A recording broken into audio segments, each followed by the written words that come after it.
औज़ुबिल्लाहिमिनश्शैतानिर्रजीम बिस्मिल्लाहिर्रहमानिर्रहीम। अस्सलाम वालेकुम स्टूडेंट्स, कैसे हैं आप लोग? उम्मीद करता हूँ सब लोग ठीक होंगे। I am your teacher sir Aurangzeb, और आज जो हमें टॉपिक पढ़ना है उसका नाम है introduction to programming with C plus plus. कि जो सी प्लस प्लस प्रोग्रामिंग है उसका इंट्रोडक्शन हमने देखना है, उसकी जो बेसिक टर्म्स हैं उनके बारे में हमने देखना है। और इंट्रोडक्शन से रिलेटेड ये लेक्चर नंबर 1 है। और यहाँ पे here we study basic terms used in C plus plus programming. कि जो सी प्लस प्लस प्रोग्रामिंग में जो बेसिक कुछ टर्म्स यूज़ होती हैं, कुछ जो टर्म्स हैं उनके बारे में हम यहाँ पे देखेंगे। अब सबसे पहले ये पॉइंट आएगा कि प्रोग्रामिंग लैंग्वेज। अब प्रोग्रामिंग लैंग्वेज दो तरह की लैंग्वेज होती है। एक लैंग्वेज होती है जिसे हम कहते हैं लो लेवल लैंग्वेज, और एक होती है हाई लेवल लैंग्वेज। दो तरह की यहाँ पे लैंग्वेज होती है। अब नेक्स्ट आएगा कि हाई लेवल और लो लेवल लैंग्वेज में फ़र्क क्या होता है। अब हम देखते हैं पहले लो लेवल लैंग्वेज। अब लो लेवल लैंग्वेज जो होती है वो मशीन फ्रेंडली लैंग्वेज होती है। कि इस लैंग्वेज को जो मशीन है, जैसे लैपटॉप है या कंप्यूटर वगैरह है, ये इजीली जिसको समझ सकता है। और हाई लेवल लैंग्वेज जो होती है वो प्रोग्रामर फ्रेंडली लैंग्वेज होती है। प्रोग्रामर मतलब जो इंसान जो प्रोग्राम लिख रहा होता है, जो प्रोग्राम राइट करता है, उसके फ्रेंडली होती है, जिसे इंसान इजीली समझ सकते हैं।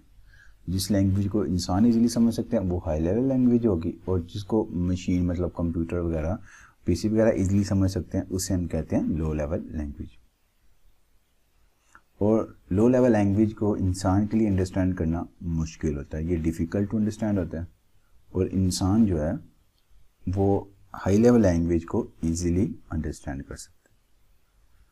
और नेक्स्ट इसका पॉइंट आएगा कि ये कम्प्लेक्स डिबग होता है। अब इसका मतलब होता है कि एरर, अगर इनमें कुछ एरर वगैरह आ जाए तो उसको रिसोल्व करना, उसको हल करना बहुत पेचीदा होता है, बहुत मुश्किल होता है। डिबग का मतलब होता है कि रिजोल्व करना कोई जो प्रॉब्लम है उसको हल करना, तो वो लो लेवल लैंग्वेज में बहुत कम्प्लेक्स होता है। और हाई लेवल लैंग्वेज में डीबग करना सिंपल होता है, उसकी जो प्रॉब्लम है उसको देख के इजीली हम उसे सॉल्व कर सकते हैं। और नेक्स्ट जो पॉइंट है वो कम्प्लेक्स टू मेंटेन, कि उसको मेंटेन करके रखना, उसको सही सीक्वेंस में चलाना, तो वो भी कम्प्लेक्स है हमारे लिए। और जो हाई लेवल लैंग्वेज है मेंटेन करना उसके लिए ईजी है, कि उस लैंग्वेज को मेंटेन करना बहुत ईजी है हमारे लिए, हम उसे ईजिली मेंटेन कर सकते हैं और उससे चला भी सकते हैं। और जो लो लेवल लैंग्वेज है वो मशीन डिपेंडेंट होती है, कि वो मशीन पे डिपेंड करती है। मशीन होगी तो उसे पढ़ सकेगी या उसको वो काम करेगी जो इंस्ट्रक्शन उसमें दी होंगी। और हाई लेवल लैंग्वेज जो होती है वो रन ऑन एनी प्लेटफॉर्म, कि उसे किसी भी प्लेटफॉर्म में रन कर सकते हैं। और यहाँ पे जो लो लेवल लैंग्वेज होती है वो 0 और 1 की शक्ल में होती है, हाई या लो जिसे हम कह सकते हैं, या 0 और 1, मतलब इसमें जिसमें 2 0 और 1 हो सकता है। सिर्फ 0 को हम मोस्टली लो भी कहते हैं और 1 को हम हाई कहते होते हैं। अगर हम डिजिटल इलेक्ट्रॉनिक्स में भी देखें तो यहाँ पे भी ट्रू फॉल्स, ये जो दो कंडीशन हैं, ये ऑन ऑफ, जिसमें सिर्फ 2 कंडीशन होती हैं। डिजिटल इलेक्ट्रॉनिक्स में भी हमने ये बात देखी हुई है। कि सिंपल अपने यहाँ पे ये पॉइंट याद रखना है कि लो लेवल लैंग्वेज सिर्फ 0 और 1 की शक्ल में होगी, और जो हाई लेवल लैंग्वेज है उसमें सी प्लस प्लस, जावा और ये सारी लैंग्वेज, कुबाल, ये सब लैंग्वेज जितनी भी है वो हाई लेवल लैंग्वेज में आएगा।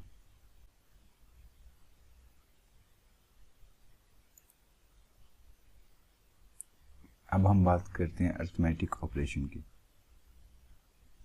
अब अरिथमेटिक ऑपरेशन में ये सारे ऑपरेशन, सबसे पहले आएगा एडिशन।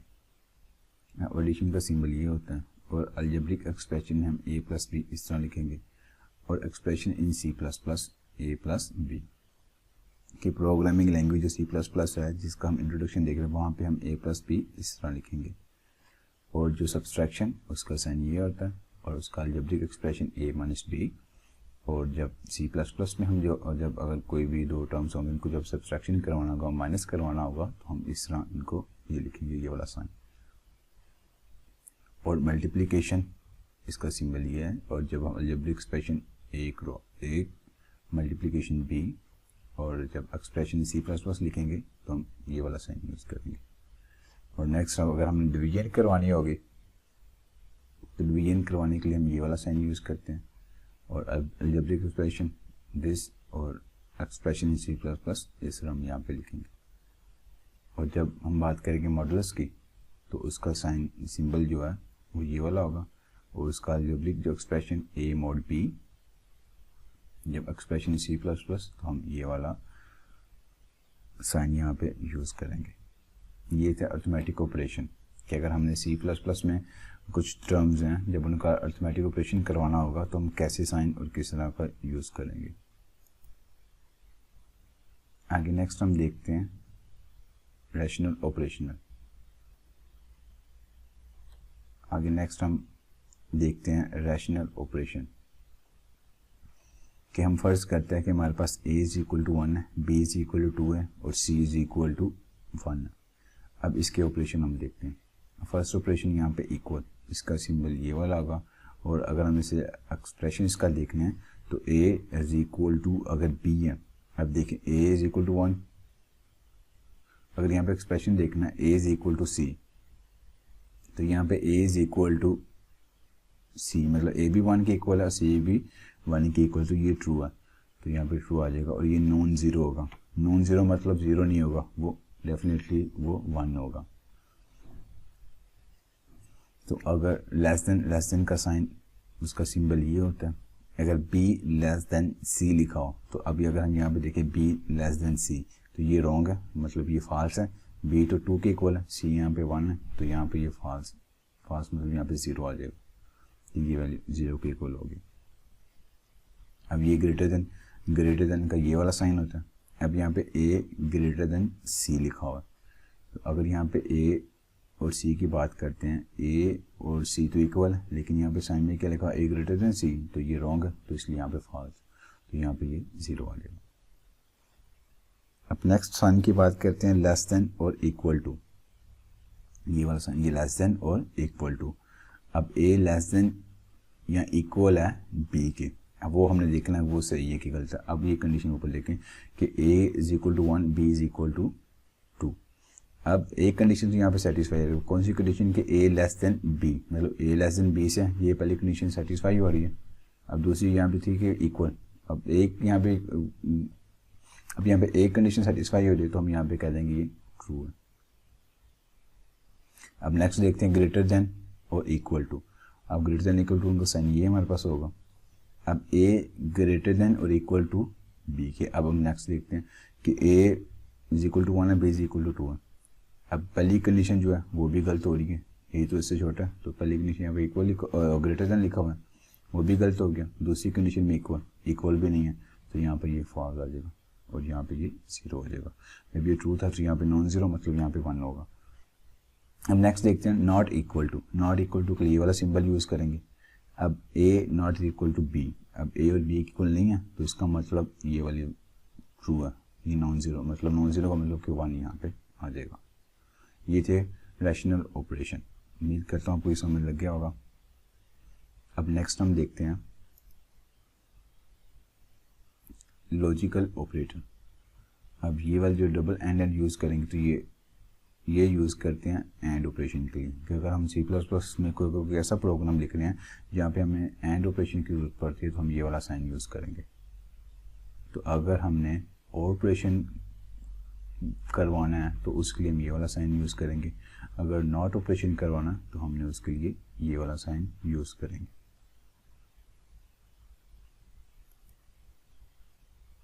अब नेक्स्ट देखते हैं कि जब हम C++ में प्रोग्राम लिखते हैं वहाँ पे कुछ करैक्टर्स होते हैं, कुछ इस तरह करके करैक्टर्स होते हैं जिनसे मतलब ये हम यूज़ करते हैं वो प्रोग्राम लिखने के लिए।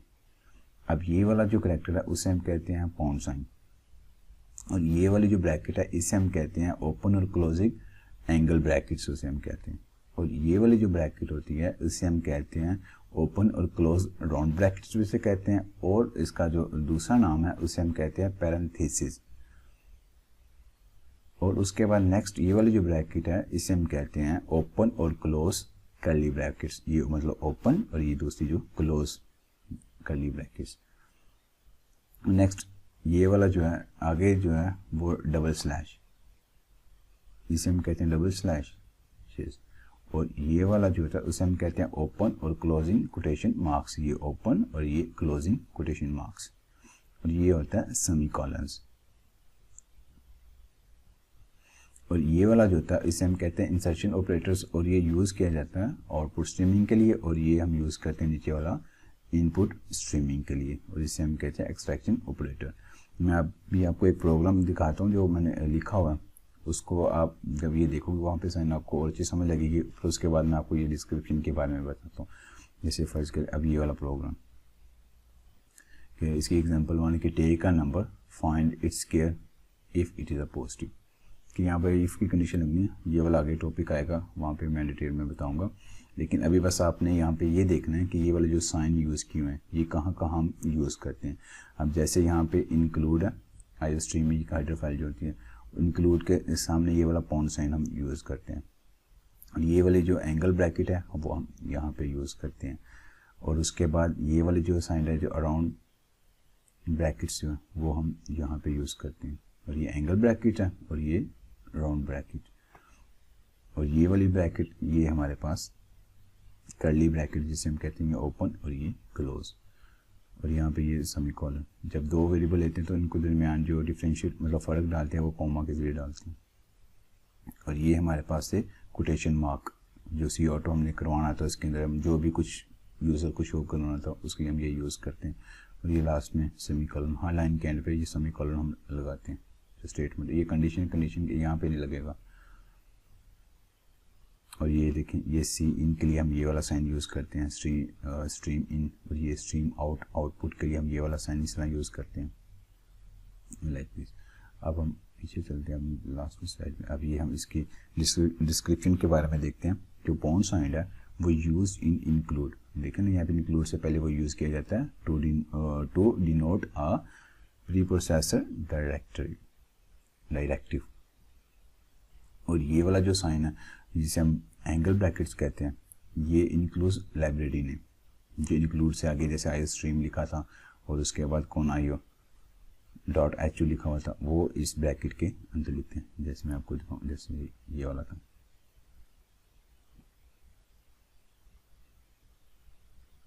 और उसके बाद ये वाले जो ब्रैकेट है जिसे हम राउंड ब्रैकेट्स कहते हैं वो मेन फंक्शन, जैसे हम वॉइड मेन लिखा होता है उसके आगे हम इस तरह यूज़ करते हैं। ये वाली जो ब्रैकेट जिसे हम कर्ली ब्रैकेट्स कहते हैं, तो जब हमने ब्लॉक ऑफ इनक्लोज स्टेटमेंट की जब हमने काफ़ी स्टेटमेंट लिखनी होती है, जैसे यहाँ पे मैं अगर आपको मैं दिखाऊँ ऐसे ये वाला, ये हमने कितनी स्टेटमेंट इसके अंदर लिखनी है तो उसके लिए फिर हम ये वाली ब्रैकेट्स यूज़ करते हैं। और ये हम यूज़ करते हैं डबल स्लैशेस अगर कोई कमेंट लिखना हो, मतलब वह प्रोग्राम का हिस्सा नहीं होगा, सिर्फ कमेंट लिखने के लिए। जब हम प्रोग्रामिंग C++ में करेंगे, जो कि मैं आगे जाके इसकी प्रैक्टिस भी करवाऊंगा, ये सारे ये वाला भी मैं प्रोग्राम भी आके इसका प्रैक्टिस करवाऊंगा। तो फ़र्ज़ करें इससे आगे मैंने कुछ कमेंट लिखना हो या कुछ बताना हो तो फिर आगे मैं डबल स्लैश यहाँ पे लिखूँगा। अदरवाइज जब C++ में प्रोग्राम लिखना है तो अब हम ये वाला कमेंट ये वाले नहीं लिखना। उसके बाद ये वाला जो है ये हमारे पास कोटेशन मार्क्स, जैसे मैंने आपको वहाँ पे दिखा दिया था, वापस स्ट्रिंग और से सीक्वेंस ऑफ द कैरेक्टर्स। और उसके बाद नेक्स्ट हम देखते हैं सेमीकोलंस एंड ऑफ द स्टेटमेंट के एंड पे आता है, जैसे आपने प्रोग्राम में देखा। और ये वाला आउटपुट स्ट्रीमिंग के लिए और ये इनपुट स्ट्रीमिंग के लिए यूज होता है। अब नेक्स्ट देखते हैं, ये इसकी एग्जांपल थी मैंने जहाँ पे हम स्पेशल कैरेक्टर यूज होते हैं।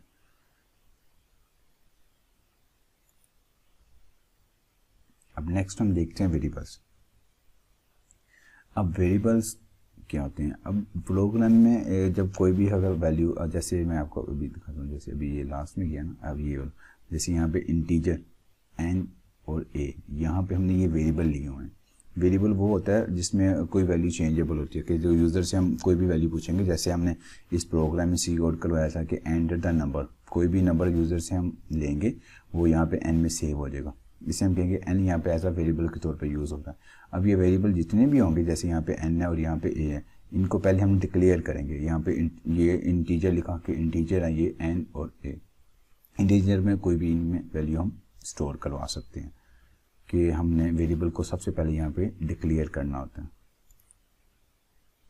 कि सबसे पहले हमने वेरिएबल को डिक्लेरेशन करना है, वेरिएबल को डिक्लेयर करना ऊपर। उसके बाद a variable must be declare before it can be assigned a value, कि हमें यूज़र से कोई भी हमने वैल्यू पूछनी है या कोई भी वैल्यू वेरिएबल में हमने असाइन करनी है, उसमें स्टोर करवानी है, उसमें सेव करनी है, सबसे पहले हमें उसे डिक्लेयर करना, उसे यहाँ पे लिखना कि ये इंटीजर है, कौन सा NAB, मतलब जो जितने भी हमने यहाँ पे वेरिएबल लेने हैं सबसे पहले उनको ऊपर डिक्लेयर करना। नेक्स्ट उसके बाद कि इनको वेरिएबल इसलिए कहते हैं क्योंकि इनकी वैल्यू चेंज हो सकती है। हो सकता है हमने प्रोग्राम लिखा है कि जैसे यहाँ पे ये प्रोग्राम लिखा गया है कि हमने स्केल की वैल्यू फाइंड आउट करनी है। यूजर कोई नंबर जब यहाँ पे लिखते हैं कि वो शो होता है कि आउटपुट में कोई नंबर एंटर करें, वो 2 नंबर एंटर करता है पहली दफ़ा, तो वहाँ पे उसका वो स्केल शो कर देगा 4। नेक्स्ट टाइम वो नंबर 3 ऐड कर देता है या 4 कर देता है, समथिंग यहाँ पे चेंज हो सकता है। ये जो नंबर जो चेंज हो रहा है इससे हम कहते हैं वेरिएबल है, कि कोई कॉन्स्टेंट वैल्यू नहीं है, कि ये चेंजेबल होता है। उसके बाद नेक्स्ट हम देखते हैं कि जो वेरिएबल होते हैं उनको जब सेपरेट किया जाता है वो कॉमा के जरिए सेपरेट किया जाता है। जैसे यहाँ पे इंटीजर I, यहाँ पे कॉमा आएगा, नेक्स्ट इंटीजर आएगा, जैसे मैंने ऊपर आपको एग्जांपल में बताया। नेक्स्ट उसके बाद आएगा variables are used to store value after that use in a program, कि सबसे पहले हम इसमें जो वैल्यू स्टोर करते हैं उसके बाद हम वो जो वेरिएबल में जो वैल्यू स्टोर की होती हैं वो हम प्रोग्राम में यूज़ करते हैं। जैसे यहाँ पे हमने n में जो वैल्यू स्टोर करवाई, उसके बाद फिर हम ये वाली n की वैल्यू जो है एक दफ़ा हमने स्टोर करवा दी है, उसके बाद फिर हम प्रोग्राम में वो n की वैल्यू यहाँ पे यूज़ करें। उसके बाद बार बार हमें वैल्यू स्टोर नहीं करवानी पड़ेगी, सिर्फ एक दफ़ा स्टोर करवा ली, उसके बाद जितनी दफ़ा हम मर्जी यहाँ पे n की वैल्यू यूज़ कर सकते हैं। Variables are used to represent data of a undope type, मतलब जिसमें कोई शक नहीं होता जो डाटा में, वो हम यहाँ पे स्टोर करवाते हैं और वो डाटा वहाँ पे यूज़ करते हैं। अब नेक्स्ट आएगा कंट्रोल स्ट्रक्चर। अब कंट्रोल स्ट्रक्चर इसके नाम से ज़ाहिर हो रहा है कि यहाँ पे जो हम स्टेटमेंट दी होंगी, यहाँ जो हमने यहाँ पे डाटा इंस्ट्रक्शन दी होंगी, प्रोग्राम जो प्रोग्राम लिख रहे होंगे C++ में, उसको कंट्रोल करेगा। वो हमें बताएगा कि कौन सी पहली स्टेटमेंट या कौन सा पहला जो हमने इंस्ट्रक्शन हमने दी हुई है वो कौन सी पहले हल करे या कौन सी पहले वो काम करे। तो उन सब को कंट्रोल करने के लिए हम यहाँ पे ये कंट्रोल स्ट्रक्चर यूज़ करते हैं। अब कंट्रोल स्ट्रक्चर जो होता है ना, उसकी मेन 3 काइंड्स होती हैं। एक सीक्वेंस स्ट्रक्चर होता है और एक सिलेक्शन स्ट्रक्चर होता है और एक रिपीटेशन स्ट्रक्चर होता है। ये 3 स्ट्रक्चर होते हैं जिनकी वजह से जो कोई भी प्रोग्राम है वो अच्छे से काम करता है।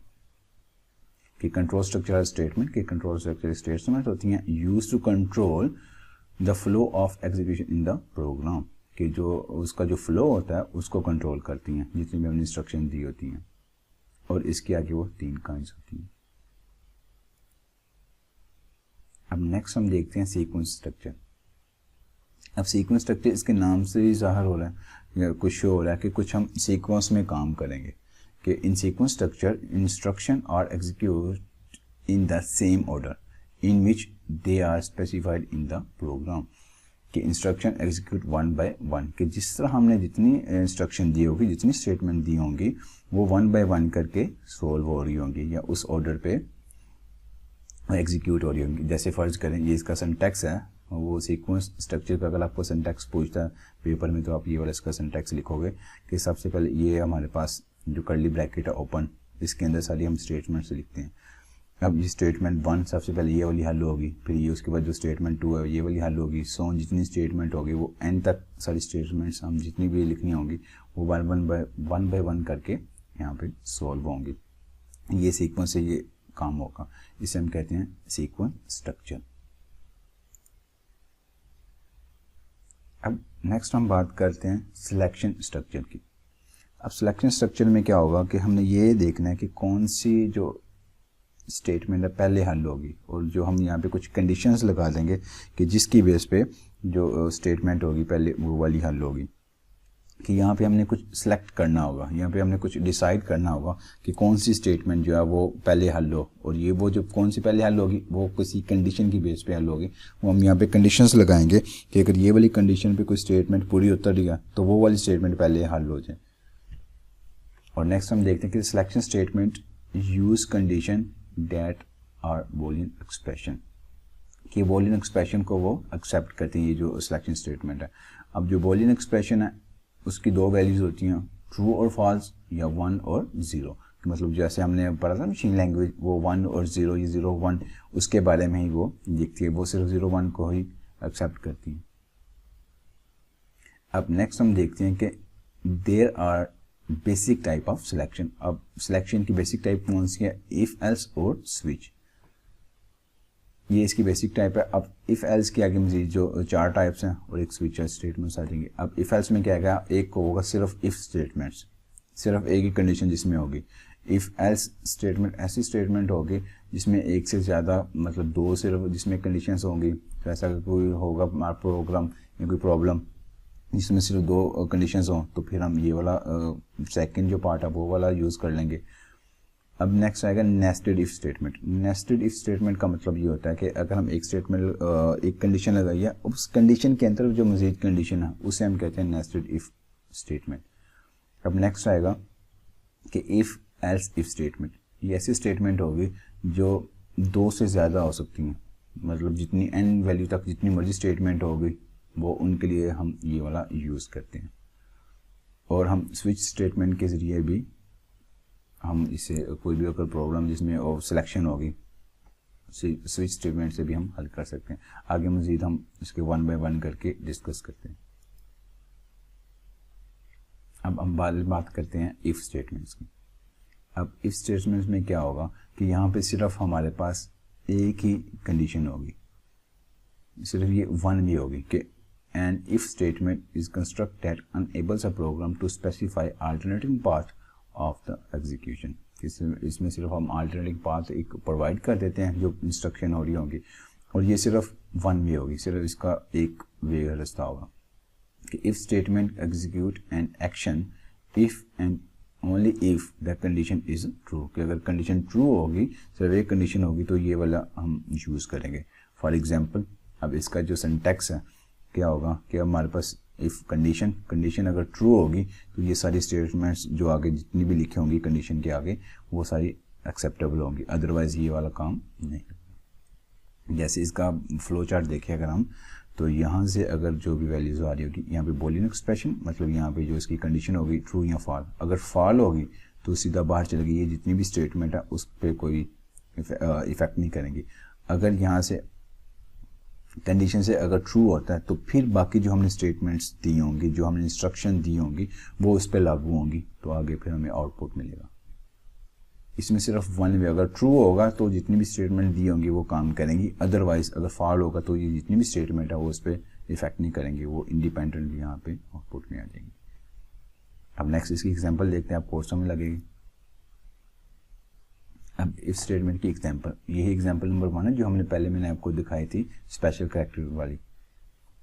अब इसकी जो एग्जांपल नंबर 1 है उसमें कह रहा है कि take a number find its square if it is a positive, कि हमने यूज़र से एक नंबर लेंगे कि वो कोई नंबर देगा यूज़र हमें, उसका हमने स्केयर निकालना है अगर वो पॉजिटिव एंटर करेगा, पॉजिटिव वैल्यू। कोई फ़र्ज़ करो कि अगर वो +5 या +2 पॉजिटिव जितनी भी वैल्यू ऐड करेगा उसका स्केयर निकाल देगा। अगर नेगेटिव में होगा तो फिर उसका स्केयर नहीं निकालेगा, वो जो स्टेटमेंट हमने दी होंगी वो उसमें काम ही नहीं करेगा।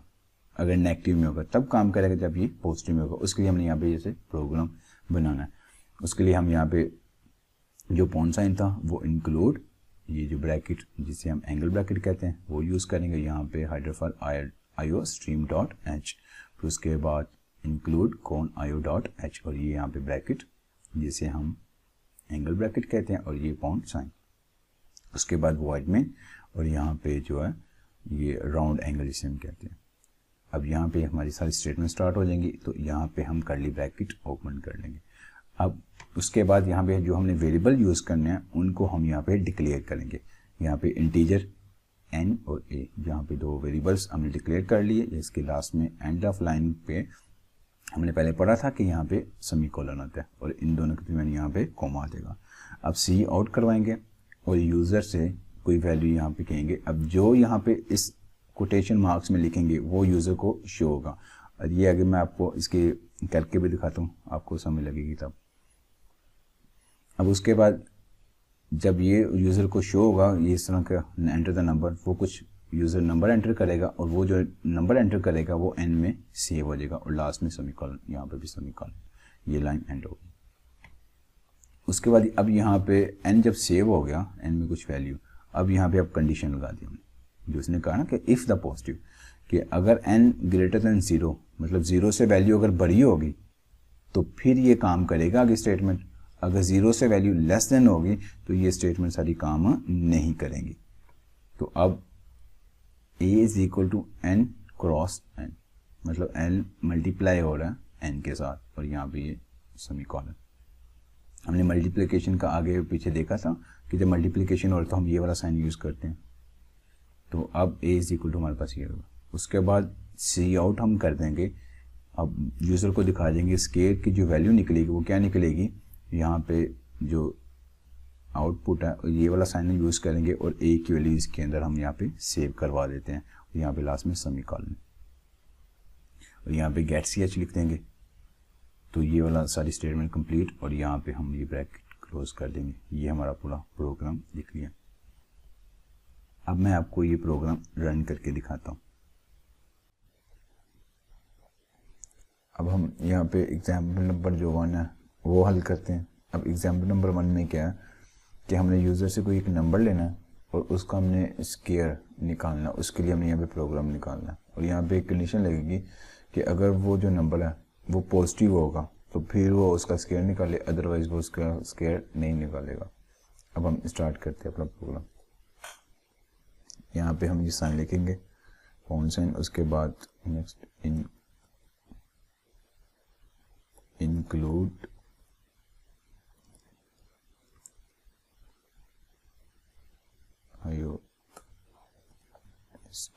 iostream.h, this sign include conio.h, void main round bracket open और क्लोज। नेक्स्ट हम लिखेंगे कर्ली ब्रैकेट ओपन। यहाँ पे हम वेरिएबल को डिक्लेयर करेंगे इंटीजर एन और ए। यहाँ पे 2 हम वेरिएबल लेंगे जिसको हमने डिक्लेयर कर लिया और नेक्स्ट हम यहाँ पे सी आउट करवाएंगे और वो नंबर हम यूज़र से मांगेंगे जिसका स्केयर लेना है। यहाँ पे लिखेंगे enter the number, enter number करें।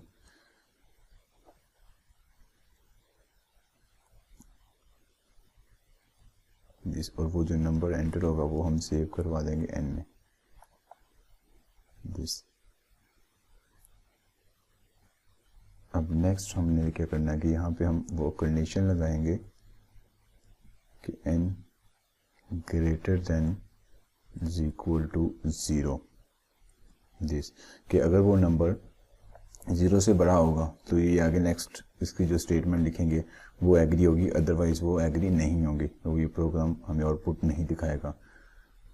अगर कोई भी नंबर नेगेटिव में होगा, अगर पॉजिटिव में होगा तो वो वैल्यू हमें दिखाएगा। आगे हम लिखते हैं a is equal to n multiply n semicolon. Next हम लिखेंगे सी out.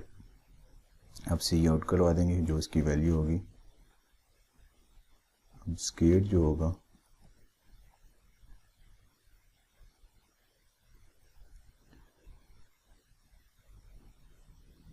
Is equal to this और यहाँ पे स्केयर में वैल्यू a की जो है वो यहाँ पे हम सेव करवा देंगे दिस। उसके बाद गेट सी एच और लास्ट में यहाँ पे हम कर्ली ब्रैकेट क्लोज। ये हमारा सारा प्रोग्राम लिखा गया। अब पहले यहाँ पे हम इसे कंपाइल करेंगे, सक्सेसफुली कंपाइल हो गया, उसके बाद यहाँ पे हम इसे रन करेंगे। अब रन, यहाँ पे वो नंबर मांग रहा है, एंटर द नंबर। यहाँ पे कोई भी नंबर हम लिख सकते हैं, फर्ज करिए यहाँ पे 3 लिखते हैं, एंटर करेंगे तो यहाँ पे स्क्वायर हमारे पास 9 की को निकल आएगा। ये हमारा जो प्रोग्राम है वो सही हो गया।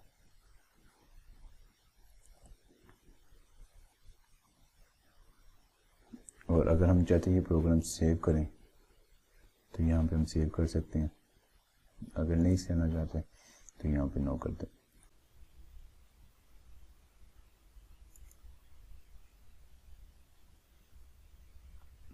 अब उसके बाद हम नेक्स्ट देखते हैं इफ एल्स स्टेटमेंट। अब इफ एल्स जो स्टेटमेंट है उसमें ये होगा कि हम डिसाइड करेंगे which statement to execute based on the condition is true और फॉल्स। अब इफ एल्स स्टेटमेंट में क्या होगा कि यहाँ पे हमारे पास 2 कंडीशनें आ जाएंगी। कौन कौन सी कंडीशन? ट्रू और फॉल्स। तो मतलब 2 कंडीशन यहाँ पे जब होंगी तो हम इफ एल्स वाली स्टेटमेंट यूज़ करेंगे। इसका सिंटैक्स हमारे पास ये वाला होगा। इफ़ यहाँ पे कंडीशन होगी, अगर यहाँ पे ट्रू होगा तो ये सारी स्टेटमेंट, जितनी भी स्टेटमेंट होगी वो यहाँ पे हम लिख देंगे। ट्रू होगा तो ये वाला सारा प्रोसीजर काम करेगा। अगर फॉल होगा तो एल्स, तो उस जब फॉल होगा तो यहाँ पे ये वाली सारी जो जितनी भी स्टेटमेंट हमने लिखी होंगी वो वाली यहाँ पे काम करेंगे। ये इसका सिंटैक्स, अगर पेपर में आपको सिंटैक्स के बारे में पूछेगा तो इफ एल्स की तो आप ये वाला लिखोगे। अब इसकी एग्जाम्पल हम देखते हैं।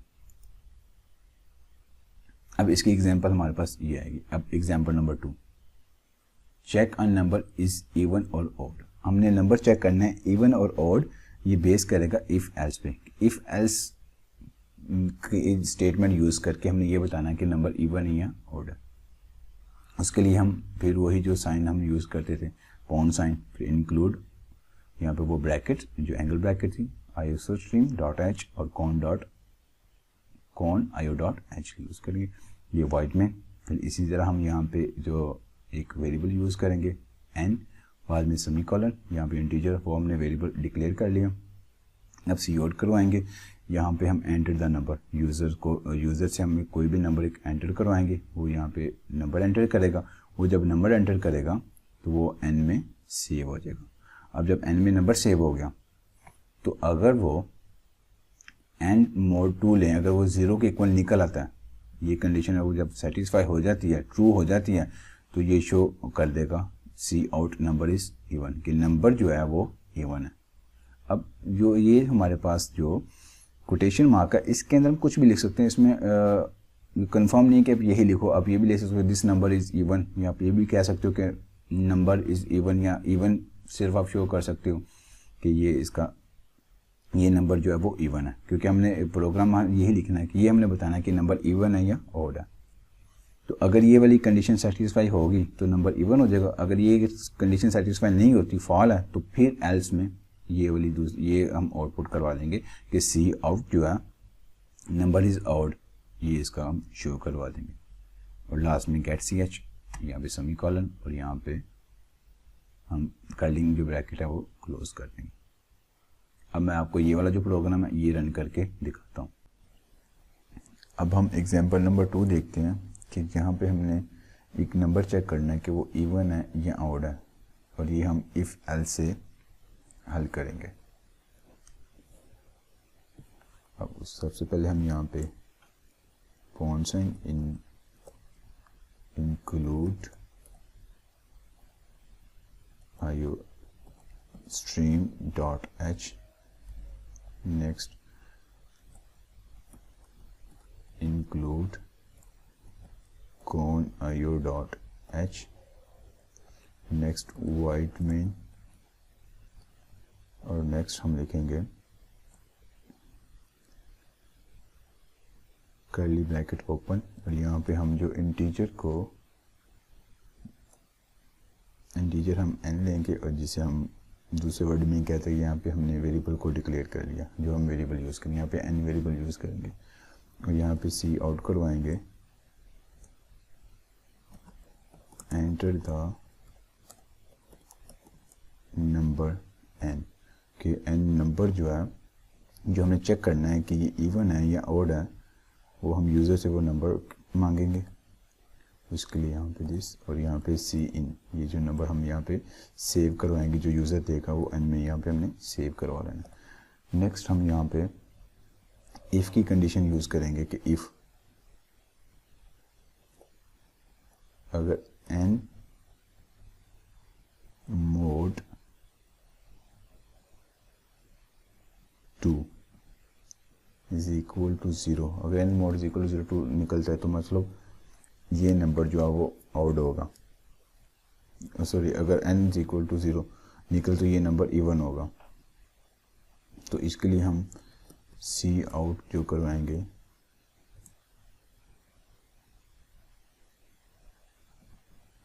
दिस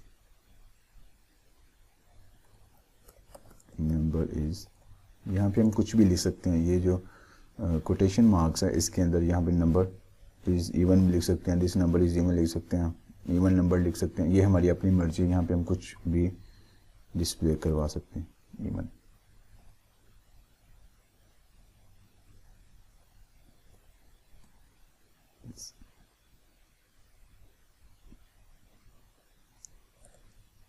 और यहाँ पे हम अगर ऐसा नहीं है तो फिर ये वाली कंडीशन सेटिस्फाई होगी, एल सी आउट, यहाँ पे सी आउट करवाएंगे, यहाँ पे नंबर लिख देंगे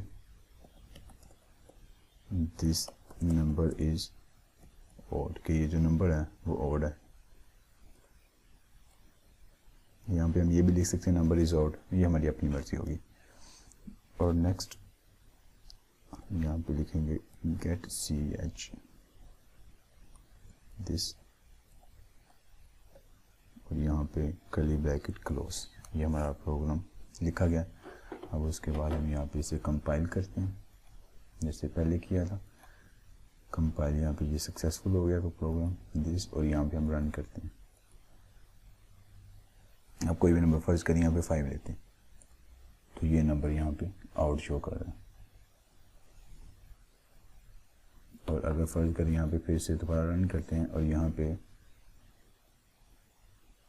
नंबर 7, अगर यहाँ पे फर्ज करें यहाँ पे नंबर 8 लिखते हैं तो अब यहाँ पे ये नंबर इवन शो कर रहा है दिस, ये वाला प्रोग्राम हमारा ओके हो गया। तो यहाँ पे इसे हम क्विट कर देते हैं।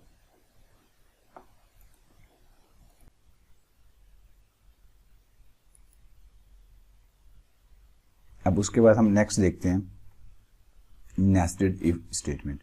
अब जो नेस्टेड इफ स्टेटमेंट है इसमें क्या होगा कि इफ के अंदर मजीद एक और कंडीशन इफ वाली होगी।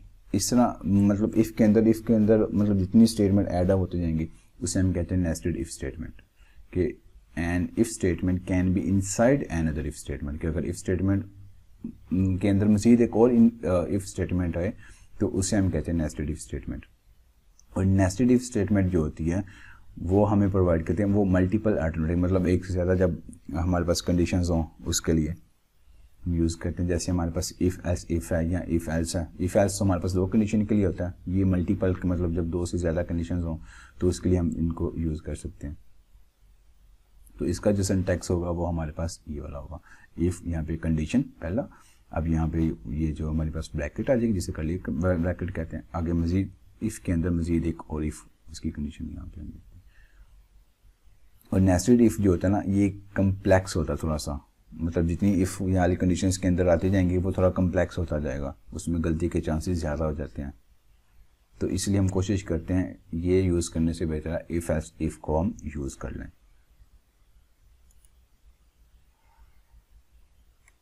अब हम देखते हैं इफ़ एल्स इफ स्टेटमेंट्स के बारे में।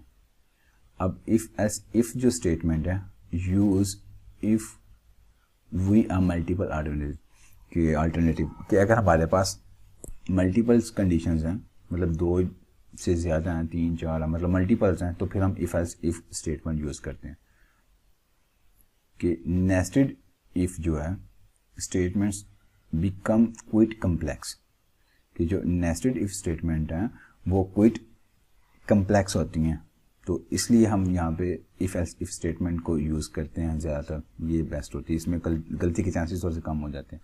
कि in situation use if else if else if statement very helpful. तो इस कंडीशन में जो इफ एल्स इफ स्टेटमेंट होती है वो काफ़ी हेल्पफुल होती है।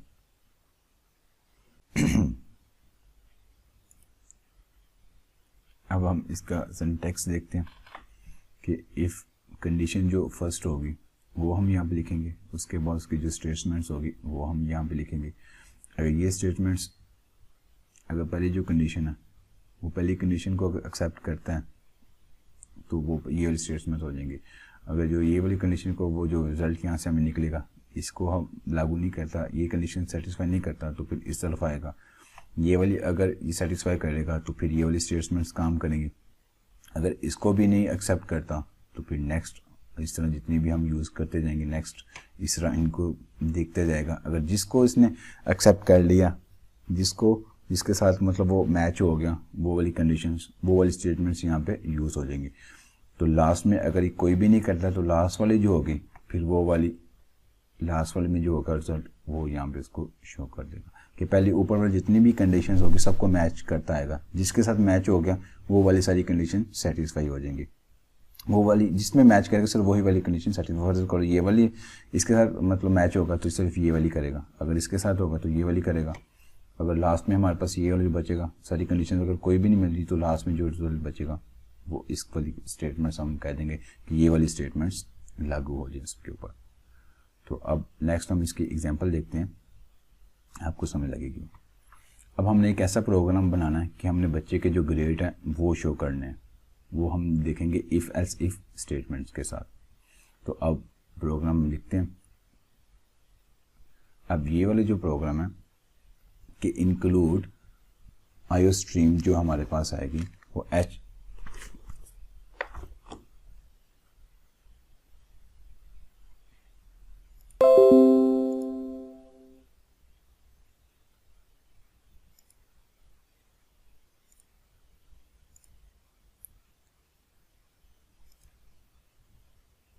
अब हम एग्जाम्पल नंबर 3 देखते हैं। अब थर्ड एग्जाम्पल में हमने क्या करना है कि स्टूडेंट्स के ग्रेड्स फाइंड आउट करने हैं using if else if statements.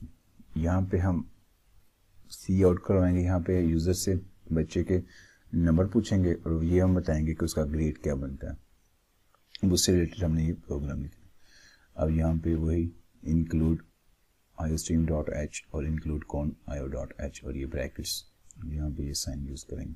वो वाइड मीन यहाँ पे हमने जो वेरिएबल यूज़ करना है उसका नाम n है और उसको इंटीजर, उसको हम यहाँ पे डिक्लेयर कर दिया।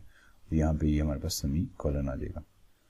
अब नेक्स्ट सी आउट हम करवाएंगे। अब यहाँ पे enter the number of student, के स्टूडेंट के कितने नंबर हैं वो हम यहाँ पे शो करवाएंगे, यहाँ पे सेमी कॉलन, और वो जो हम डाटा होगा वो सी इन एन पे सेव करवा देंगे। अब उसके बाद पहली कंडीशन इफ़ अगर नंबर एन जो है वो 80 से ग्रेटर देन है तो सी आउट जो ग्रेड है वो ये यहाँ पे शो कर देगा।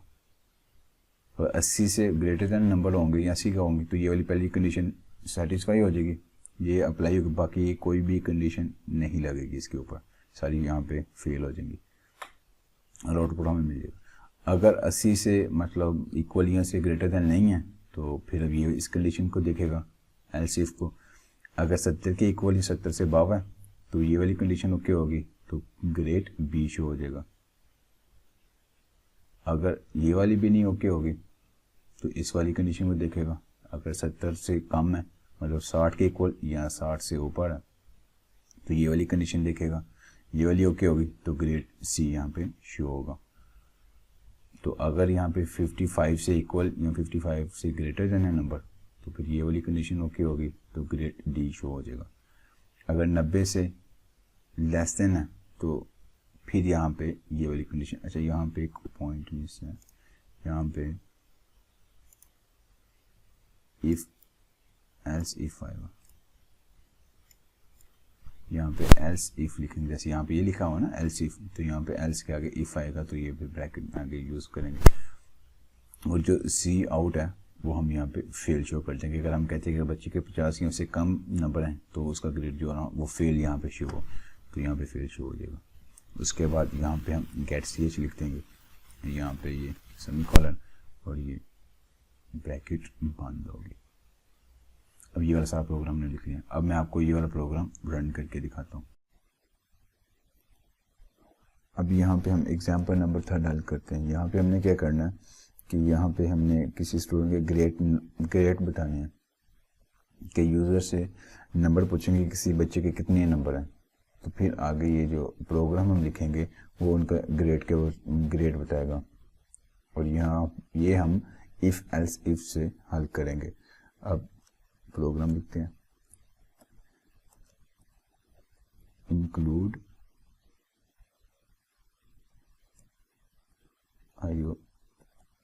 strim stream.h, next include con io.h wide mean. अब यहाँ पे ये ब्रैकेट ओपन और क्लोज, ये जो अराउंड ब्रैकेट होती है। अब नेक्स्ट उसके बाद हम कर्ली ब्रैकेट ओपन यूज़ करेंगे। अब यहाँ पे हमने इंटीजर लेना है कोई, या जिसे हम कहते हैं वेरिएबल को डिक्लेयर करना है, इंटीजर n ले लेंगे। यहाँ पे कुछ भी है, ये हमारी अपनी मर्जी है, n ले लें, ग्रेड ले लें, या कोई भी हम यहाँ पे ले सकते हैं वेरिएबल एज अ वेरिएबल के तौर पे। अगर हम n लेते हैं तो यहाँ पे सी आउट करवाएंगे,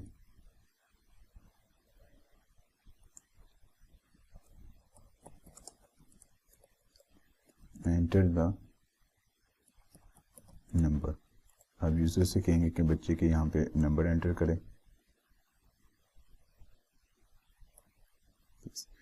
और वो जो नंबर एंटर करेगा वो हम सेव करवा देंगे एन में। और नेक्स्ट उसके बाद हम कंडीशन यूज़ करेंगे इफ़ की। इफ़ कंडीशन यहाँ पे यूज़ करेंगे कि अगर एन जो है वो ग्रेटर देन या इज इक्वल टू हो 80 के, तो सी आउट हम करवाएंगे कि शो करवाएंगे कि बच्चे का जो ग्रेड बनता है GRADE ग्रेड ए है, बच्चे का ग्रेड ए है। ये हमारी अपनी मर्जी है कि हम यहाँ पे 90 में भी रख सकते हैं कि अगर बच्चे के नंबर 90 से ग्रेटर हैं तो फिर उसे हमने ए ग्रेड देना है। ये हमारी अपनी मर्जी होगी। ये हम यूज़र से पूछ लेंगे किस तरह का प्रोग्राम बनाना है आपने, वो सारी उससे इंस्ट्रक्शन ले लेंगे, उस हिसाब से फिर हम प्रोग्राम बनाएंगे। और यहाँ पे नेक्स्ट हम लेते हैं else if यहाँ पे कि अगर n जो है वो ग्रेटर देन या इज इक्वल टू हो 70 के, कि अगर n 70 या उससे ग्रेटर देन हो तो फिर हमने सी आउट करवा देना है ग्रेड बी, कि बच्चे के जो ग्रेड है GRAD ग्रेड बी बनता है बच्चे को दिस।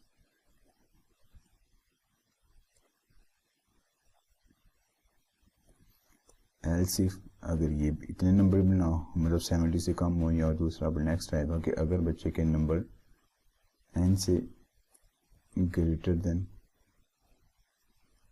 60 हो, मतलब n 16 से ग्रेटर देन या इसके इक्वल होंगे, तो फिर हम सी आउट करवाएंगे,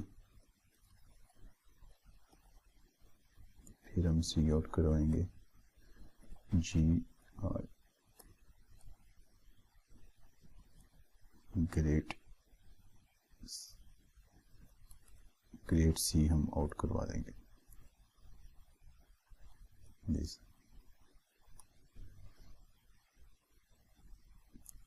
एल्स इफ अगर 60 भी नहीं है, 60 से भी लेस है, तो फिर हम एक और कंडीशन लगा देते हैं कि n ग्रेटर देन या इज इक्वल टू 55 हो, तो फिर बच्चे का जो ग्रेड आएगा COT GRADE ग्रेड, फिर बच्चे को हम ग्रेड देंगे D।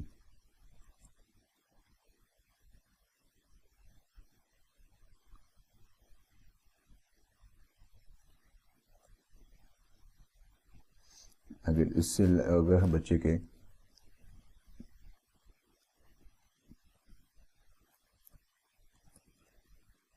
अगर बच्चे के नंबर n लेस देन या इक्वल टू 15 के हो, फिर ये जो हम कंडीशन लगाते हैं वो लगा देते हैं कि बच्चा फेल है।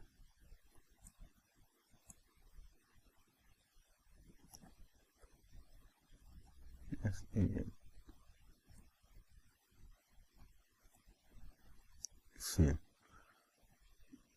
अब नेक्स्ट गेट ch दिस, और ये हमारा प्रोग्राम कंप्लीट। यहाँ पे कर्ली ब्रैकेट क्लोज, ये हमने प्रोग्राम लिख लिया। अब यहाँ पे हम इसे कंपाइल करते हैं। यहाँ पे एरर कहाँ पे आ रहे हैं देखते हैं। Error no file name ending, हाँ यहाँ पे हमने ये नहीं लिखा हो दिस, ये साइन। अब यहाँ पे लिख दिया। यहाँ पे अगर कोई एरर हो तो यहाँ पे हमें नीचे पता चल जाता है। अब इसे कंपाइल करते हैं। अब भी कोई एरर है, आप देखते हैं और क्या एरर है। और यहाँ पे हमने ब्रैकेट और डॉट दिस कौन आयो डॉट एच सिंपल आयो दिस। अब इसे कंपाइल करते हैं। अभी क्या एरर है,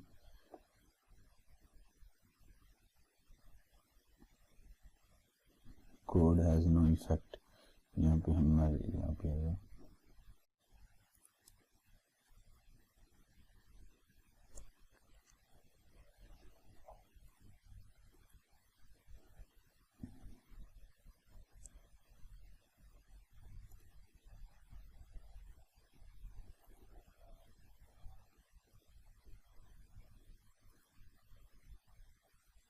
दिस, यहाँ पे नंबर 4 ये फेल आएगा।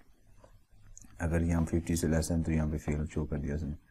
अगर यहाँ पे हम लिखते हैं, जैसे फर्ज करें 66 लिखते हैं, तो जिस अब उसने ग्रेड जो है वो C शो कर दिया कि अगर 60 या 60 से ऊपर होंगे तो ये वाला शो होगा। अगर यहाँ पे फर्ज करें कि अगर हम लिखते हैं नंबर 19 तो दिस ये ग्रेड A शो करेगा। अब ये वाला प्रोग्राम भी हमारा रन हो गया। दिस जो एरर आ रहा था वो यहाँ पे आ रहा था, यहाँ पे हमने इफ नहीं लिखा था, और दिस ये हमारा प्रोग्राम ये भी रन हो गया।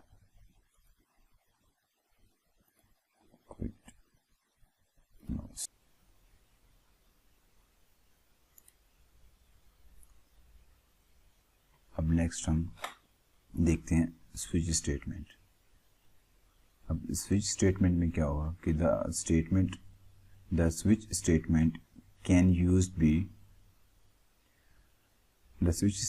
can also be used in C++ या C to select one of many alternative। कि जो स्विच स्टेटमेंट है वो भी एक से ज़्यादा अगर कोई कंडीशंस हैं उसके लिए हम यहाँ पे यूज़ करते हैं। यहाँ पे हमारे पास जो कंडीशन होगी, जो एक्सप्रेशन होगा, वो यहाँ पे स्विच स्टेटमेंट, यहाँ पे इसकी कंडीशन लिखेंगे, उसके बाद इसके केस बनेंगे। अब केस 0 जो पहला केस होगा उसकी स्टेटमेंट्स जो होंगी वो हम यहाँ पे लिखेंगे। उसके बाद स्टेटमेंट लिखने के बाद यहाँ पे ब्रेक कर देंगे।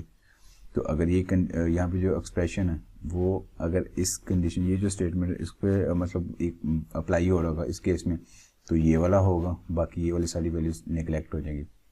अगर इसको सेटिस्फाई नहीं करेगा तो केस जो ये वाला 1 है तो इसकी जो स्टेटमेंट्स जो होंगी उस पर अप्लाई होंगी, और अप्लाई होने के बाद यहाँ पे ब्रेक और आउटपुट हमें मिल जाएगा। अगर ये वाली भी नहीं तो ये वाली भी नहीं होती, मज़ीद आगे जिसमें वो एग्री होगा, जिसमें वो मैच करेगा स्टेटमेंट के साथ, केस वो वाला इसमें काम होगा, बाकी सारी स्टेटमेंट्स निगलेक्ट हो जाएंगी।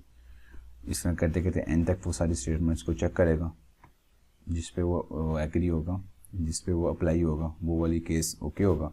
और यहाँ पे हम डिफ़ॉल्ट सी आउट हम कर देंगे कि अगर इसमें जब अगर कोई वैल्यू यहाँ पे एक्सेप्टेबल नहीं होती तो लास्ट में हम ये कह देंगे कि सी आउट एरर, कि ये वाली जो एक्सप्रेशन है वो इनवैलिड है या वो एक्सेप्टेबल नहीं होगा।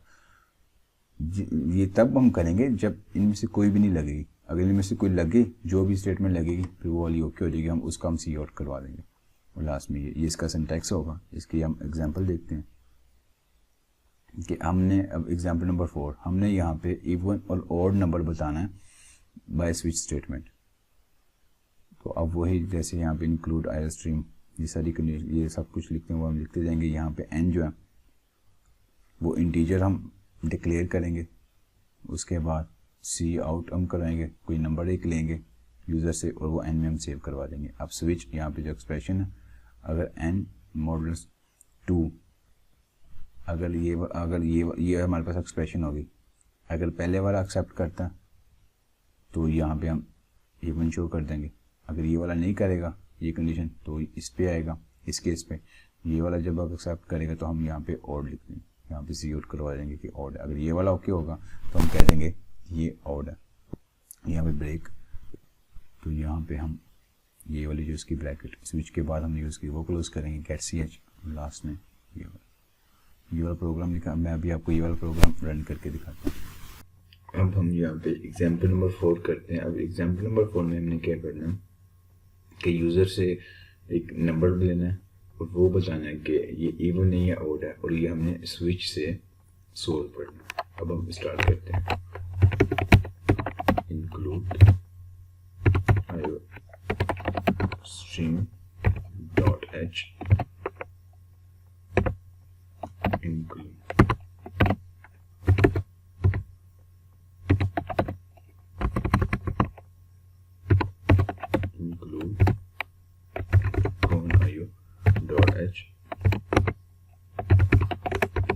void main, नेक्स्ट हम कर्ली ब्रैकेट ऑन, और यहाँ पे हम वेरिएबल डिक्लेयर करके इंटीजर n लेंगे हम, और यहाँ पे हम सी आउट करवाएंगे जो यूजर से हमने नंबर लेना। एंटर द नंबर एंटर करवाएंगे यूजर से,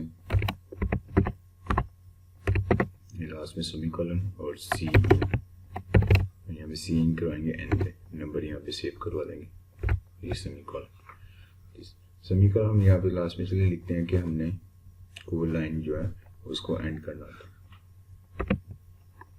अब नेक्स्ट हम स्विच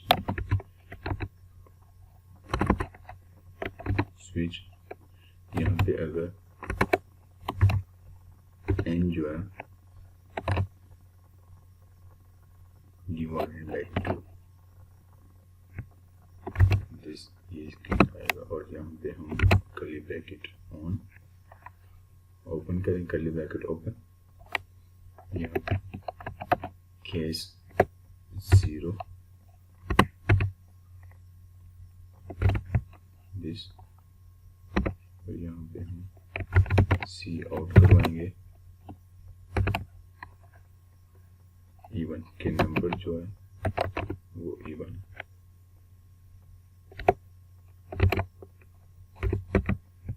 और केस 2 जो है केस मतलब जो 1 यहाँ पे 0 ये 1,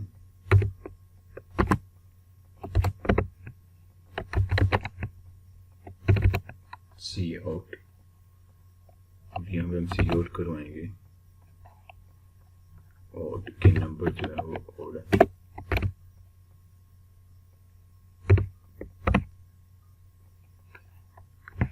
इससे पहले एक और बात, यहाँ पे हमने जब स्विच लिखेंगे तो यहाँ पे जो केस है, पहला केस जैसे हम ब्रेक भी करेंगे कि वो पूरा केस ब्रेक हो जाए, दिस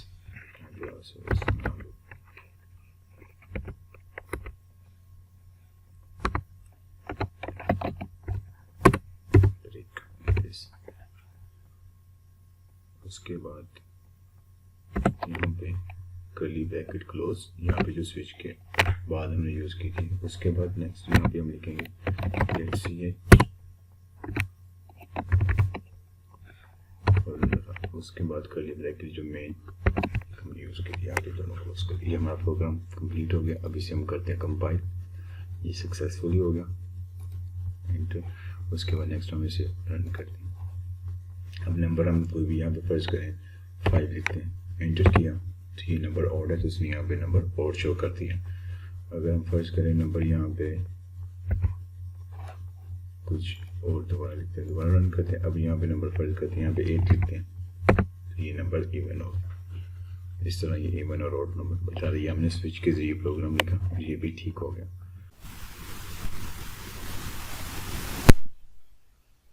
अब उसके बाद नेक्स्ट हम देखते हैं रिपीटेशन। अब रिपीटेशन जो होता है, ये नाम से इज़हार हो रहा है कि यहाँ पे कुछ रिपीट हो रहा होगा बार बार। अब यहाँ पे a loop can be used to tell a program to execute statement repeatedly कि यहाँ पे जो स्टेटमेंट्स होगी वो रिपीटली होती रहेंगी, तब तक रिपीटली होती रहेंगी जब तक इसकी जो कंडीशन होगी, जो स्टेटमेंट होगी वो सेटिस्फाई नहीं होती होगी। अब इसकी तीन टाइप्स हैं, वाइल लूप्स होगा, डू वाइल लूप्स होगा और फॉर लूप्स होगा। ये तीन इसके लूप्स में आएंगे। अब पहला देखते हैं वाइल लूप। वाइल लूप जो होता है, यहाँ पे हम क्या करेंगे कि अ while loop execute statement repeatedly while the condition is true, कि जब वाइल की जो कंडीशन जब तक ट्रू होती रहेगी वो ये बार बार रिपीट करता रहेगा। अब इसका जो सिंटैक्स है वो ये वाला होगा, वाइल यहाँ पे कंडीशन इसकी जो होगी और इसके अंदर जितनी भी स्टेटमेंट्स हम देंगे वो सबको लागू होता रहेगा जब तक ये कंडीशन सेटिस्फाई होती रहेगी। अब हम इसकी एग्जाम्पल देखते हैं।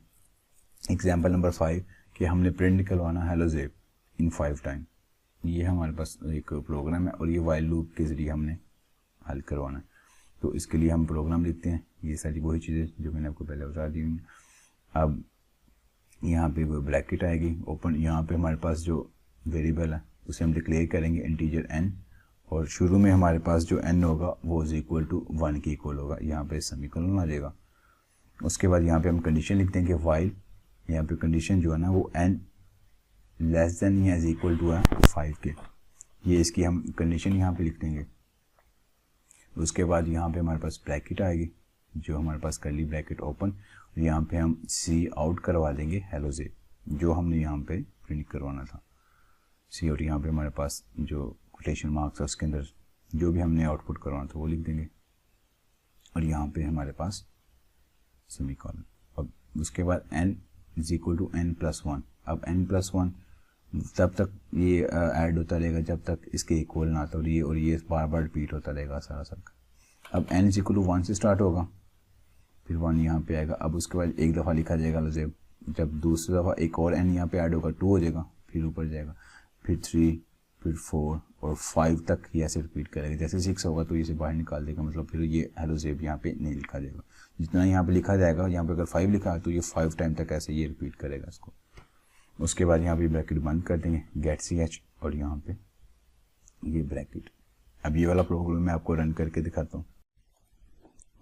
अब हम एग्जाम्पल नंबर 5 करते हैं। यहाँ पे हमने प्रिंट करवाना है कि हेलो ज़ेब 5 टाइम हमें प्रिंट करवाना है, और हमने वाइल लूप यूज़ करना है। उसके लिए हम अब प्रोग्राम लिखते हैं इंक्लूड str_stream.h include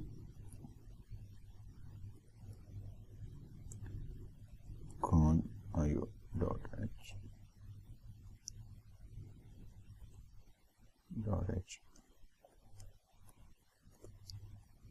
वाइड में।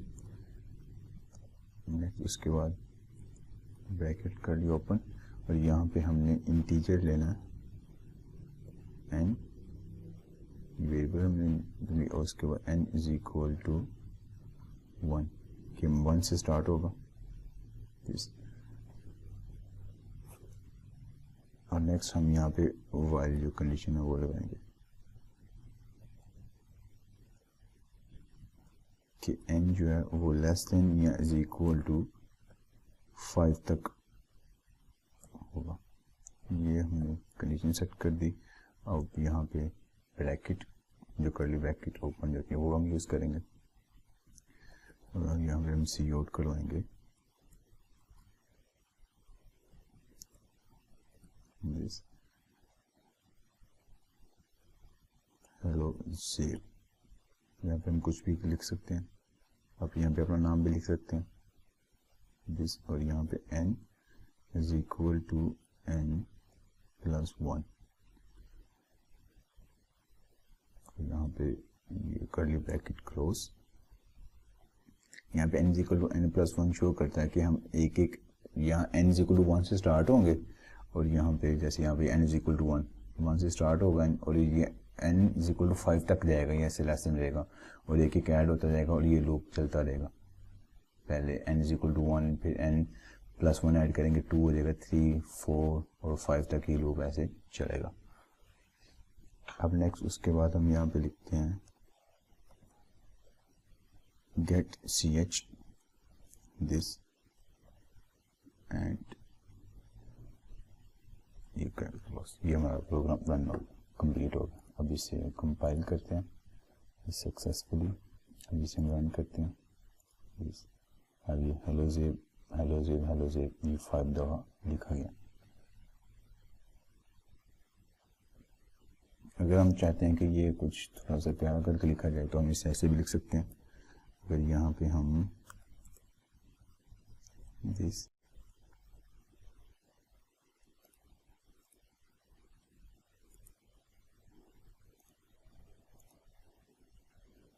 ये देखो ना, हेलो जेब, अब ये ऐसे लिखा जाएगा तरतीब से कि जब एंड लाइन लिखेंगे तो जब एक दफ़ा सी आउट होगा तो फिर उसके बाद नेक्स्ट आगे वो लिखता जाएगा।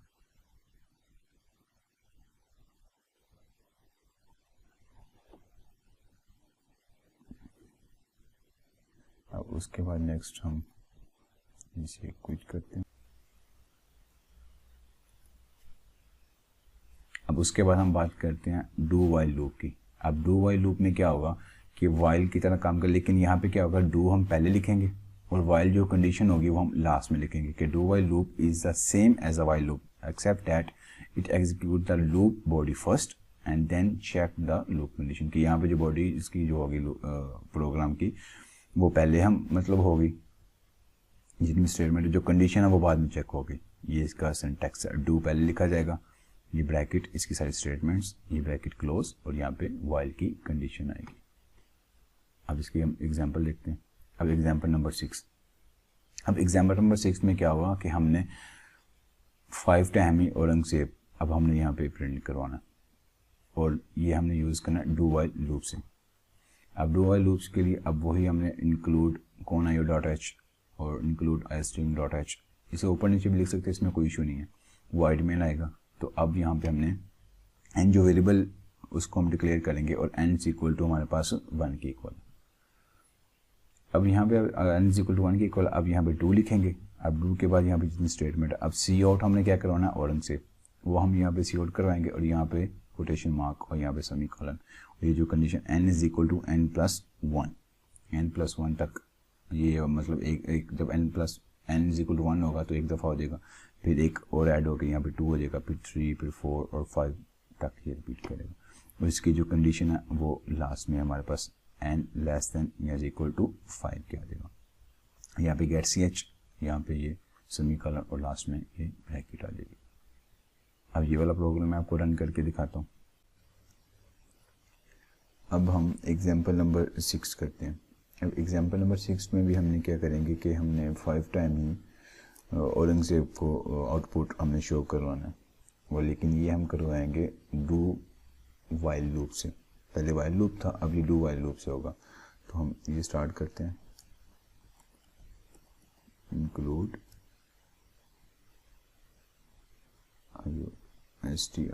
string.h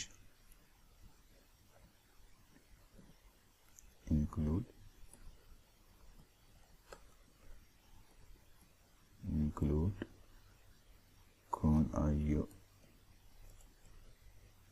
.io.h this और यहाँ पे वाइट में दिस और यहाँ पे दिस और उसके बाद हम इंटीजर जो है वो लिखते हैं n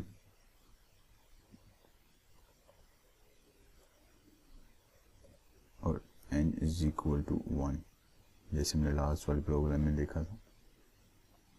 अब यहाँ पे जब डू वाइल की लूप की बात करते हैं तो यहाँ सबसे पहले हम यहाँ पे डू लिखते हैं और उसके बाद यहाँ पे इसकी कर्ली ब्रैकेट ओपन, यहाँ पे सी आउट करवाएंगे दिस क्या Aurangzeb ORANGZAB P Aurangzeb this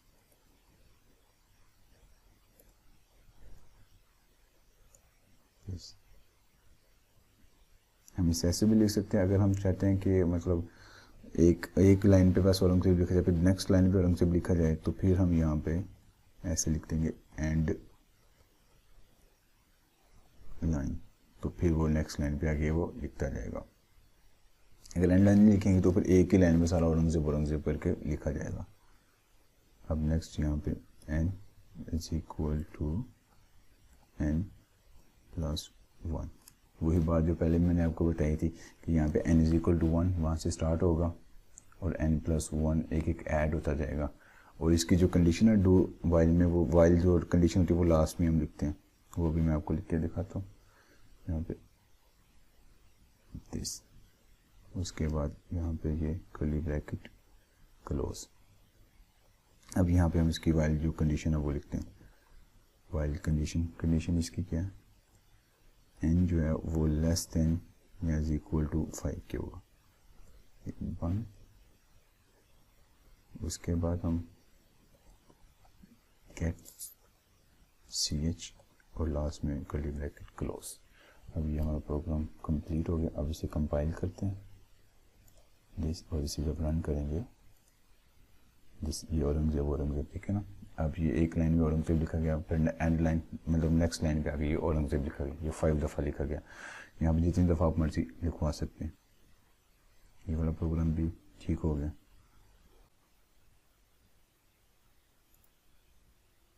अब उसके बाद आएगा फॉर लूप। अब जो फॉर लूप है यहाँ पे हम इसको इस तरह करके लिखते हैं कि फॉर का लूप, इसका कि for loop has a concise syntax for the writing loop. अब इसका सिंटैक्स देखते हैं। फॉर यहाँ पे पहले हम यहाँ पे लिखते हैं इंस्टॉलाइजेशन एक्सप्रेशन, मतलब यहाँ से स्टार्ट हो रहा होगा, फिर इसकी जो कंडीशन यहाँ पे लिखेंगे और लास्ट में हम यहाँ पे आएगा इंक्रीमेंट और इसका डिक्रीमेंट एक्सप्रेशन। फिर उसके बाद इसकी स्टेटमेंट्स आ जाएंगी और ये हम इसे क्लोज कर देंगे। अब इसकी हम देखते हैं नेक्स्ट। अब आएगा फॉर का लूप। इसकी एग्जांपल कि हमने 5 टाइम औरंगजेब को हमने प्रिंट करवाना है और फॉर के लूप के साथ, ये सारी वही बातें यहाँ तक हम लिख लेंगे। अब यहाँ पे इंटीजर हम आई भी लिख सकते हैं, एन भी, कुछ भी हम लिख सकते हैं, इसमें कोई इशू नहीं है। वेरिएबल हमने डिक्लेयर करवा लिया। उसके बाद अब यहाँ पे हम फॉर का लूप यूज़ कर रहे हैं। फॉर का loop i is equal to 1, मतलब पहली कंडीशन यहाँ से 1 से स्टार्ट करेंगे और आई लेस देन या इज इक्वल टू 5 तक जाएगा और एक एक करके हम ऐड अप करते जाएंगे। I is equal to plus plus, जैसे लास्ट वाले में हमने ये किया था ना, लास्ट वाले जब मैं आपको दिखाऊं, जैसे ये वाला यहाँ पे n प्लस 1 किया हुआ था। अब फॉर के लूप में प्लस प्लस हम लिख देते हैं और जैसे यहाँ पे n इज इक्वल टू 1 था तो ये जितने भी पॉइंट है वो हम फॉर के लूप में एक ही जगह पे हम लिखते थे। जैसे यहाँ पे देखें ना, अगर यहाँ पे n लिया तो यहाँ पे हमने n लिख देना था। अब यहाँ पे i है तो i इज इक्वल टू 1, तो ये इसकी कंडीशन आ जाएगी और ये इसका 1 हमने मतलब एक एक ऐड करते जाना और ये 5 तक ये पूरा लूप चलेगा। और आउटपुट हमने करवा दिया औरंगजेब, इसका लास्ट में सेमीकोलन और ये इसकी ब्रैकेट बंद, यहाँ पे गेट ch और यहाँ पे सेमीकोलन और लास्ट में। अब ये वाला प्रोग्राम मैं रन करके दिखाता हूँ। अब हमने जो एग्जाम्पल नंबर 7 है वो हमने देखनी है। अब यहाँ पे हमने प्रिंट करवाना है औरंगजेब 5 दफ़ा, लेकिन यहाँ पे फॉर का लूप यूज़ करेंगे। अब उसके साथ हम इसे हल करते हैं, ऐसे इंक्लूड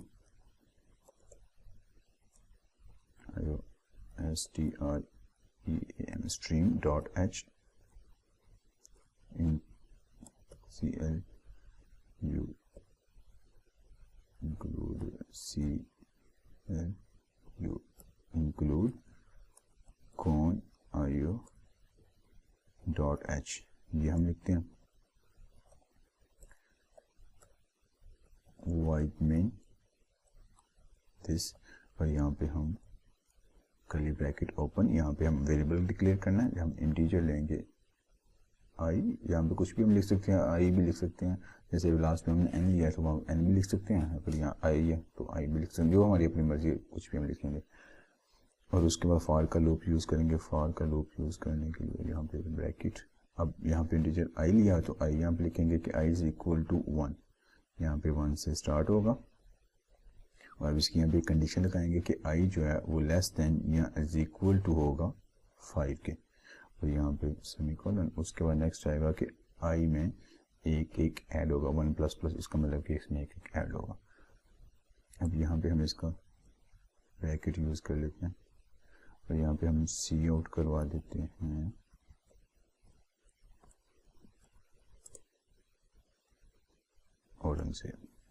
दिस, और यहाँ पे बिल्कुल ऐसे अगर यहाँ पे एंड लाइन लगाएंगे, एंड लाइन ये लिख देंगे तो उसका मतलब होगा कि एक लाइन पे ऑर्डर लिखा जाएगा, उसके बाद नेक्स्ट लाइन पे वो लिखा जाएगा।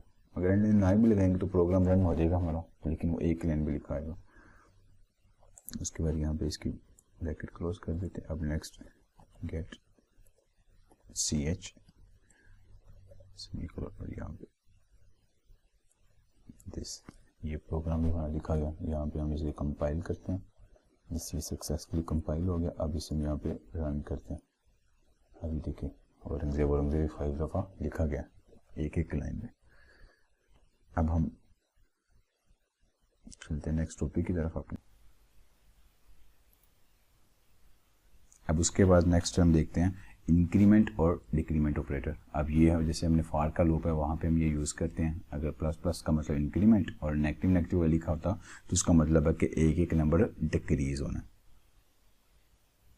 इसे प्रोनाउंस कहते हैं आई प्लस प्लस, अगर आई है तो आई प्लस प्लस, अगर यहाँ पे आई है तो वो माइनस माइनस हम लिखते हैं। इसको हम पोस्ट इंक्रीमेंट भी कहते हैं, पोस्ट फिक डिक्रीमेंट भी कहते हैं, इसके डिफरेंट नाम है। और बिकॉज द ऑपरेटर जो positive and negative negative are replaced after the variable, कि वेरिएबल के बाद में लिखते हैं। जैसे यहाँ पे ये देखें ना, ये वेरिएबल आई है, उसके बाद हम यहाँ पे लिखते हैं एक एक जब ऐड होकर जाता है। अब हम देखते हैं कि यहाँ पे कौन कौन सी एरर आ सकते हैं, कॉमन एरर कौन कौन से आते हैं। अब यहाँ पे 3 तरह के एरर होते हैं, एक सिंटैक्स एरर, एक रन टाइम एरर और एक logical error.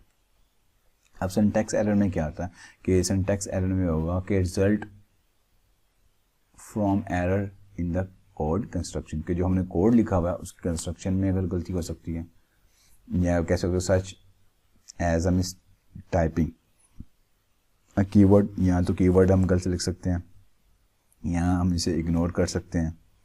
Any necessary punctuation के मतलब यहाँ पे कुछ ना कुछ जैसे कोमा मिस कर सकते हैं। जैसे हम स्पेशल कैरेक्टर देखे थे ना ऊपर, उनमें से अगर हम कुछ मिस कर दें या कुछ स्पेलिंग वगैरह मिस कर दें तो जैसे हमारे पास पहला प्रोग्राम लिखा था वहाँ पे एक छोटी सी गलती हुई थी, तो वहाँ पे वो नीचे बता भी देता है कि यहाँ पे छोटी मोटी यहाँ पे गलती हो सकती है कि इसके सिंटैक्स एरर में, कि यहाँ हम ओपनिंग और क्लोज ब्रैकेट्स हम ना यूज़ करें, इस तरह कुछ गलती होगी तो इसे हम सिंटैक्स एरर कहते हैं। और नेक्स्ट हम कहते हैं रन टाइम एरर। और जो रन टाइम एरर होता है ना, ये होता है कि जब प्रोग्राम चल रहा है तो अब टर्मिनेट हो जाए अब नॉर्मली, मतलब पता ना चले कि वो प्रोग्राम वो बंद हो जाए। और this error if the environment detects an operation that is impossible to carry out, कि मतलब जो प्रोग्राम रन हो रहा है उसमें अगर ऐसा कोई हम ऑपरेशन लिख दें कि जिसको वो डिटेक्ट ना कर सके, उसके लिए पॉसिबल ना हो, तो तब ये वाला एरर आ सकता है। और input mistake typically can causes random, तो हमने जो इनपुट दिया हुआ है, कुछ जो ऑपरेशन दिए हुए हैं, कुछ ऐसा ऑपरेशन दिया है, अगर फर्ज पर जैसे इसकी एग्जांपल है, अगर हमने 4/0 लिख दिया, अब इसका सोल्यूशन नहीं होगा, ये वाला कुछ इस तरह का अगर हम एरर कर दें तो ये सारे रन टाइम एरर में आएंगे।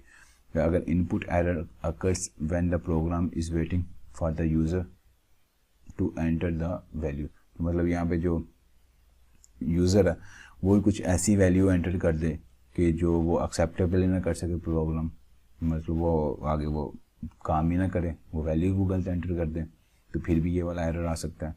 तो ये another common source of run time error is division bye 0, कि अगर हम 0 पे अगर कोई डिवाइड कर दें गलती से मिस्टेक से तो ये वाला एरर तब आता है। उसके बाद नेक्स्ट है लॉजिकल एरर।